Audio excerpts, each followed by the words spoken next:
Karena terlalu fokus melihat berita seorang ojol yang dilihat saintis Brimob saat sedang menyuarakan aspirasi, operator ekskavator yang sedang bekerja di planet Pluto ini tak sengaja menabrak batu meteor yang mengakibatkan hub rodanya patah. Karena tak ingin dimarahi sang mandor, ia pun memacu motornya sekencang mungkin untuk membawa hub yang patah itu ke bengkel paman berkacamata. Namun, jika polos langsung disambung begitu saja, sambungan tidak akan kuat karena pada ledakan tersebut tidak ada bidang yang bisa dilas. Maka montir berencana menambah dudukan dengan sebuah alat besi. Sementara polos cukup disambungkan menggunakan sepotong pipa besi agar keduanya bisa terhubung dengan api. Setelah metode penyambungan diputuskan, montir mencipit dudukan pada jam mesin bubut. Sebelum mulai membubut, ia harus mengukur konsentrisitas menggunakan daya indikator agar balebaran lubang tidak melenceng. Karena bidang patah polos berbentuk miring dan lubangnya pun tidak boleh sempurna, maka baut besi yang akan dipasang perlu disesuaikan ukurannya.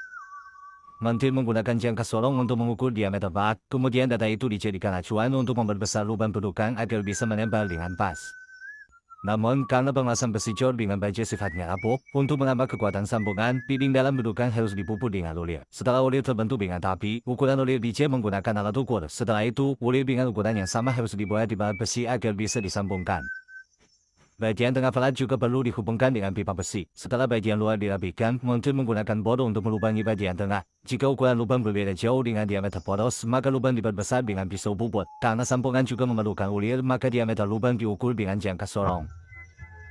Setelah ukuran sesuai, ulir dalam dibuat dibelah dan dicek kembali dengan alat ukur ulir agar presisi. Permukaan karet pada pipa juga harus dibersihkan sebelum dipasang, sehingga ukurannya benar-benar pas. Panjang pipa dihitung agar bisa menghubungkan poros dan dudukan sekaligus.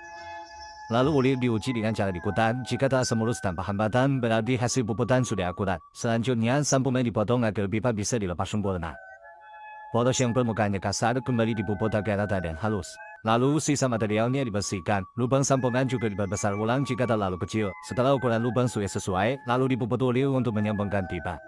Setelah itu, poros dan pipa disambungkan, dan ketika sudah terpasang penuh, bagian dalam bilas dengan elektroda agar ulir tidak longgar. Setelah kemudian dipasang kembali dengan pipa, pada bidang sambungan yang sudah rata, setelah las ditutup dengan pengelasan. Setelah itu, bekas lasan yang menonjol dipuput agar rata, sehingga tampak seperti tidak ada sambungan. Setelah bagian sisi luar baut dihaluskan dengan pahat, kemudian montir kembali membuat ulir luar untuk penyambungan dengan dudukan. Bagi paman berkacamata, membuat ulir seperti ini tidaklah sulit. Akan luar biasa jauh lebih sulit, membujuk para pejabat Konoha untuk tidak korupsi. Lanjut, poros pun disambungkan didudukan dengan hati-hati, sampai poros dan dudukan menyatu dengan sempurna. Setelah poros dipastikan masuk dengan tepat, setelah sambungan pun ditutup dengan las dari luar. Meski tanpa membuat alur bevel khusus, asalkan poros terkunci dan tidak berputar, sudah cukup memenuhi standar perbaikan. Setelah bekas las dihaluskan, hub roda yang patah itu pun berhasil disambung kembali. Hasilnya luar biasa, hub yang tadinya rusak parah, kini bisa digunakan lagi.